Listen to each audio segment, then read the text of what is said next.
Now, welcome to another review of The Mandalorian Season 1. This time it's Chapter 4, not Episode 4, called Sanctuary. Look at you, getting it right Getting for it right. Took me 4 episodes. Oh my goodness. Only 4. 4 chapters. You messed up already. All right, well, let's get right to it. All right. We open on a small krilling village Krill, shrimp, on Sorgan. same thing.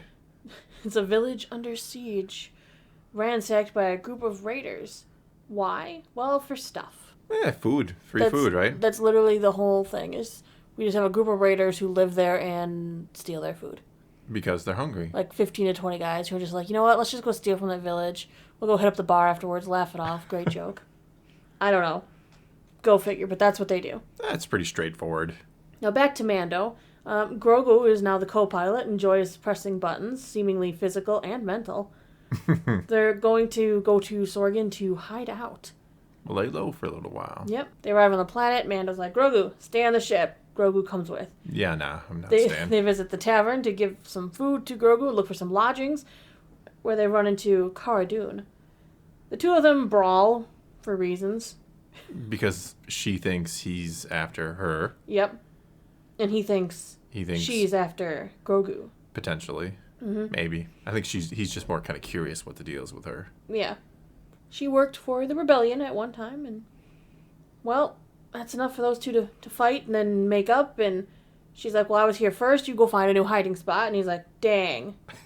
Dang, she called I guess dibs I will. on this planet. Dibs, you're out. Whole planet, dibs. It is a little strange. It is a big planet. Though I guess the idea here is if a bounty hunter comes looking for one, it will find them both. They might have a fob that triggers. I mean, we'll get to more fobs. Don't even get stuff into later. fobs. Yeah, we'll get a little deeper into that a bit later. But yeah, I that's the only thing I can think of is he would kind of lure more traffic to the other one. I don't even know what I'm talking about right now.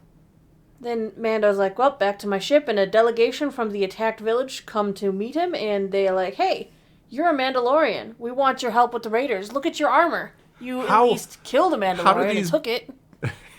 Maybe I took a Jedi or killed a Jedi and took it from him.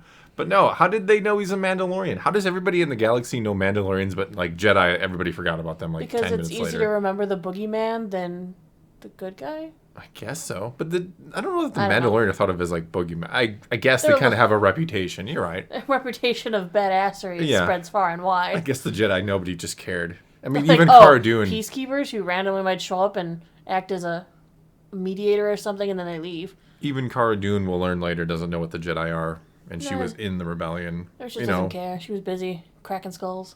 I guess. I don't know. You'd think if you were in the rebellion, you would have heard of Luke and the Jedi. I don't know. You're digging too deep. No, I don't think I am. For this episode, you are. Yeah, I know. That's why I stopped. Yeah. Well, Mando's like, yeah, I'm not going to help you guys. And then they mention how they live in the middle of nowhere, and he's like, yeah, I guess I'll help you guys. And give me your money.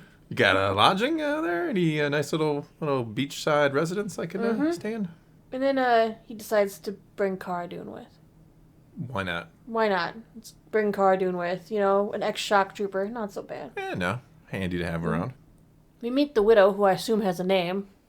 Nobody in this has names. They avoid names quite often in this show, at least in the first season here. Cara Dune has a name. I mean, the next episode is called The Gunslinger. Yeah, so we meet the widow, and you can already, feel the chemistry. You can. She's been alone a long time, and he's never been with a woman. No, we know he has been. I know. Wow. As far as we know at this point. Call this show The Mandalorian Virgin. Is that what you're implying? So Grogu goes off to play with Winta, the daughter who has a name. Yeah, she did have a name. Yeah, and the other children. Right away, proving me wrong. Yep. She asks, Mando, how long has it been since he's taken his helmet off in front of someone? And he's like, not since I was a kid. Duh. And he tells her how he was raised as a foundling, which we already knew. Yeah. But she didn't know that. No, she does. Mm-hmm. Mando and Cara go off on a solo mission there to track the raiders back to their camp, figure out where they're located. Figured they have 15 to 20 people. Oh, and an AT-ST. We're out. Good luck. Bye. They go back to the village and like, yeah, you guys gotta move. And Cara's like, yep, relocate. Get out of here. We are fighting an AT-ST. False advertisement. You never mentioned this. You didn't mention it. We're not staying for this. This is beyond our pay grade. And then the village is like, but we want to stay and to fight. And Mando's like, I guess we teach them. So then we cue the training montage. It's going to take a montage. It's always going to take a montage. It's going to take a montage. Without the training montage, where would we be today? Not trained, that's where. Not trained. It's all it takes. It's truer words have never been spoken. Mm-hmm. It's going to take a montage. It's going to take a montage. Yes. Mando warns his new lady friend to be ready, and then they go off into the woods to poke the hornet's nest. Mm-hmm. Or the scary-looking red-eyed ATST. We aren't there yet. Why do you always spoil everything? How am I spoiling? It's a re-review. Yeah, because people may have forgotten, so then you're spoiling their lovely memories of me telling them funnier things than you. Oh. In the camp, Cara Dune and Mando plant explosives, and the battle begins. And then the chicken walker emerges. And I have nothing comical to really say about it. Yeah, you were like, oh, it's going to be funny. Like, no, calling it a chicken walker is old. It's not new or original. This thing was all danger with glowing red eyes, so that we all knew it was like a horror dangerous. movie. It was cool. I liked how they revealed it. I like how, just like in Andor, where like one TIE fighter is scary, this made ATST scary, because they were a little bit comical. Well, they're going alongside AT-ATs. Return of the Jedi. Like, they're not like comical in Return. Man, they did get the Ewoks are like, slipping on the logs. There we go. Slipping on logs. They're getting smashed by logs. The Ewoks are climbing all over it. I mean, they were a little bit comical. Well, this was not a comical. Hey, they are an Empire as well. You're just not focused on. They do crawl alongside the AT-ATs and Empire if you look closely. Yeah, but they weren't the focus. No, they weren't. But this was a scary chicken walker. Yes. But don't worry. A scary chicken walker. The village is prepared for battle. They're going to try and lure the AT into a trap they dug. Because they were digging a trap for who knows how long. We don't know. They didn't give us a time as to how long this took, but it was a while. I mean, that montage, they went from not being able to hit anything to hitting everything. So it was probably the montage implies a while went by. AT is coming at the village, but it stopped early because it didn't want to walk in the hole. Go figure. Yep. And then the foot soldiers arrive, and it's time for the villagers to show their mettle, while the AT hammers on them from afar, which is not. I don't think any villagers died though. Didn't see any casualties on their side. Maybe not. The Raiders certainly took some losses though. Not to mention their ATSD, their chicken walker. We're not there yet. What? What's wrong with you? Cara goes in to try to lure the AT, and it works. They knock it down, and then Mando gets to blow it up. He does the cool money shot there at the end. Yes, he does. Money shot. The Raiders flee on foot in defeat, never to return, I guess. Don't worry about that. There's no reason for them to ever come back to this village. Yep. Mm-hmm. Everything's fine now. We're all fine here. How Grogu are you? puts another frog in his mouth. But doesn't eat it. No, he doesn't eat it, but only because everyone's looking at him like, ew. Yeah, so no one eats it. Inn Lady mentions how Grogu... Inn Lady? Is that what we're calling her now? Lady of the Inn. Mentions how Grogu fits in the village, and Cara's like, hey, Mando, what happens if you take off your helmet? And he's like, I can't put it back on. Hey, that's actually... I like that line. Yes. I know we're trying to have fun with it. It's pretty much his retirement line. Yeah. If I take it off, I'm done. And she's like, well, you could stay here with the widow when your son and raise him as your son. I like everybody's just referring... Like, he's had him for like a week. The child, a.k.a. Mando's son. I see the resemblance. One's shiny can't silver. Not see the resemblance. Yeah, true. For all we know, he's green under there. Grogu's just a little guy. He's going to grow up to I wonder if anybody thinks that. Like, he's probably like all green and pointy-eared under there, right? Absolutely. It's got to be uncomfortable wearing that helmet and just shoving your ears on the side of your head like that. They do mention, though, that it has been a few weeks since the battle. Okay. Mando, we know, wants to leave Grogu here where he believes it to be safe. Cue the bounty hunter with a fob.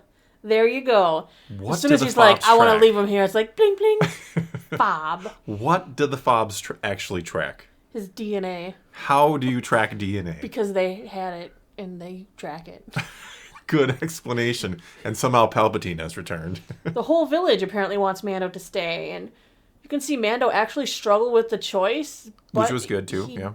Doesn't think that he belongs, and still plans to leave Grogu behind. So, of course, the bounty hunter zooms in on killing Grogu, but Cara, wandering around in the woods, kills him first. She sensed it. She's on patrol. She can sometimes see things before they happen.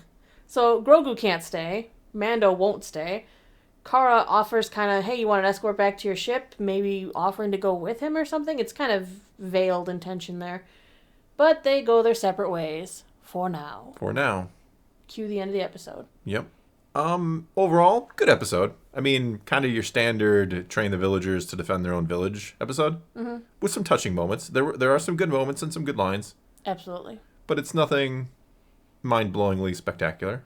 Not spectacular, just more world building and an interesting fashion. More kind of getting to know Mando a little bit better and kind of getting some clues and hints as to what he's all about. More reasons to get irritated at tracking fobs. Yes, more questions about fobs. Mm-hmm.